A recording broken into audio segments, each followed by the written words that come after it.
ADBI Vice Chair of Research Peter Morgan is at the forefront of global efforts to promote financial inclusion as a driver of sustainable development amid a disruptive double whammy. He is leading policy research in this area for the G20 via its policy advice network known as the Think 20 or T20, taking into account the impacts of the rapid digital transformation of economies and COVID-19 shocks. In this podcast, Morgan discusses the challenges of advancing financial inclusion, financial education, and financial literacy in an increasingly digital world, and how the COVID-19 pandemic is further raising the stakes for policymakers and the future of socio-economic welfare. He made his remarks during a recent webinar held by the Saudi Arabia T20 Task Force on the economy, employment, and education in the digital age. The definition of financial inclusion from the OECD. Financial inclusion refers to the process of promoting affordable, timely, and adequate access to regulated financial products and services, and broadening the use by all segments of society through the implementation of tailored, existing, and innovative approaches, including financial awareness and education, with a view to promote financial well-being, as well as economic and social inclusion. So it's a big target overall, aiming toward this economic and social inclusion. Low-income countries still have relatively low rates of financial inclusion, and you see the same thing in individual countries, that the low-income groups, the disadvantaged groups, have less access to financial services. Morgan highlights the importance of addressing financial literacy and digital skills gaps for achieving a financial inclusion breakthrough.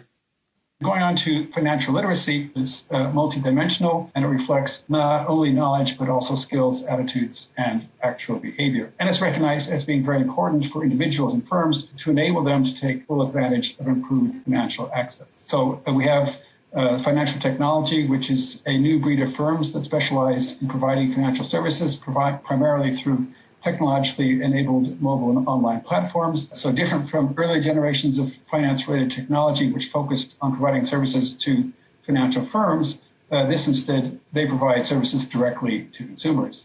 And the promise is that fintech innovation has lowered the barriers to entry, expanded access to financial services, and challenged traditional understanding about how finance works. And the key example here is the mobile phone. Given the very great diffusion of mobile phones globally, it's the key platform to expand access to financial services. However, there are significant challenges. Fintech requires new knowledge on the part of users to recognize and manage risks. And of course, there's also the risk that it could increase the digital divide. Morgan goes on to share ADBI research insights on promoting digital financial literacy for the digital age, developed as part of the T20 2020 process to support evidence-based policy innovation during Saudi Arabia's G20 presidency. We focused on the need for digital financial literacy. As I said, there's no official definition, so we made our own. It includes knowledge in four main areas: fintech products and services, their benefits and drawbacks, new kinds of risk associated with fintech products and services like phishing, hacking, cyber theft, identity theft, ways to protect oneself from these risks, and methods of redress if losses or the damage from those risks do arise. And it includes knowledge about four main areas of payment, such as e-money, mobile phone wallets, asset management, such as internet banking, online brokers, alternative finance, such as crowdfunding, peer-to-peer lending, and others such as internet-based insurance services.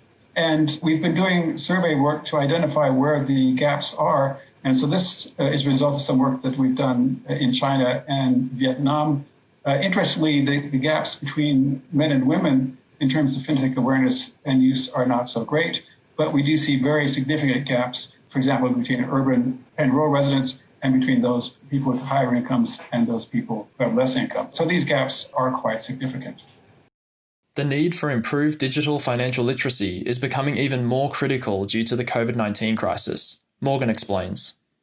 One of the implications then of COVID-19, clearly with all the work from home and social distancing, COVID-19 in general will encourage the shift towards the digital economy, including all aspects of fintech. And this will further emphasize the need for digital literacy in general and digital financial literacy in particular. But COVID-19 may also exacerbate gaps in access to both financial services and financial education. So given that disadvantaged groups typically are less educated, in-person training implemented by NGOs and financial institutions in their neighborhood will also probably be needed to increase the effectiveness of education programs. But precisely the question is, how do you implement this in a situation of COVID-19?